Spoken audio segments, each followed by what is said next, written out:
Hello everyone. I am back again. This week I am studying the book of Jonah.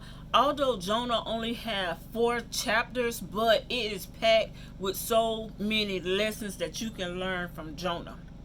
So, I'm going to read the first verse and then I'll go from there.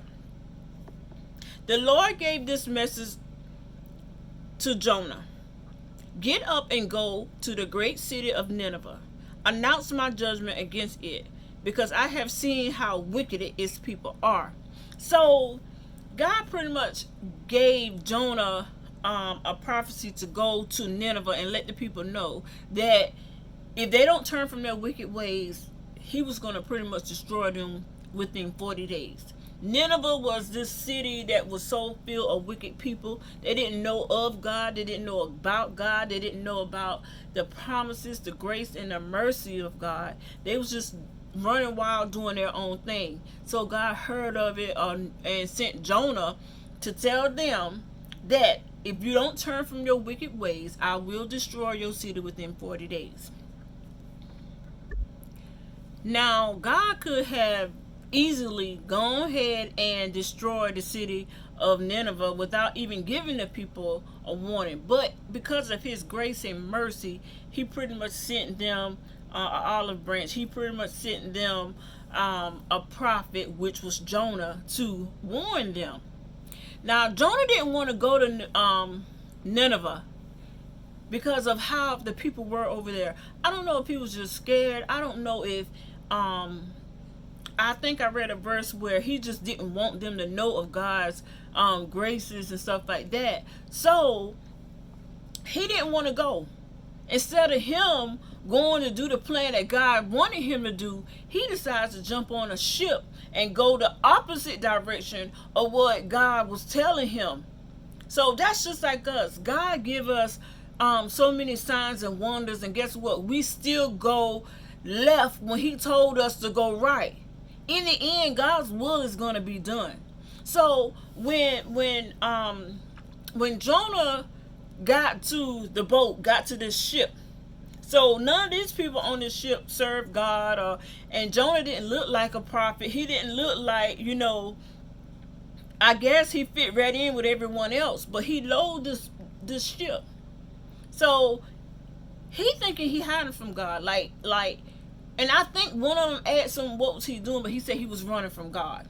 You can't run from God. You can run all you want, but you cannot run from God. So I don't know what Jonah probably was thinking at that time, but I guess in his own little world, he thought he was running from God. So Jonah gets on this ship. They go out to sea. All right. God sent a wild wind. He sent a storm on the sea to disrupt the ship. So I can imagine the sailors on the ship, thinking they're gonna lose their mind and like, okay, what is going on? Why is this happening? So the captain went down to the bottom of the vessel and seen where Jonah was fast asleep. Everybody is panicking for their lives, but Jonah is fast asleep. So he wanted to know what did he think was going on. So I don't think the people on this ship serve God. I don't know. They had other things that they cast lots and stuff like that. And I guess they had their own different little stuff that they worship. But either way it go, they in the end, they were crying out to God for mercy. So Jonah pretty much told them that he knew why, the storm came, and it's because he had been running from God. So he also let them know that the only way that they would be safe from the storm if they threw him overboard. So guess what? They cried out to God because they still didn't want to just throw him overboard like that. They still didn't want to throw him overboard. So they still cried out to God and be like, okay, God, please, don't punish us for pretty much throwing him overboard, and because they knew that he would die. But God's grace and mercy kept him. God had a plan. So they threw him overboard, and instantly the storm calmed for the sailors and the captain that was on the ship. So now When they threw him over, yes, I know Jonah probably thought he was gonna die. He thought it was the end. Like, okay, this is it. But see, God still had grace and mercy upon him, because God still had a plan, and he was swallowed by a fish, by the whale. So I'm cut that off right there, because that's going on into chapter 2. But my point of what I'm trying to make, you can run. Oh, I'm sorry. You can run from God all you want to, but he has a plan and a purpose. When God has an assignment for you, and only you, not for your mother, not for your neighbor, he has it for you.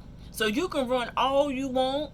You can jump through fire hoops. You can do whatever. You can try to make yourself incognito. God sees you, and he knows what purpose and plan he has on your life.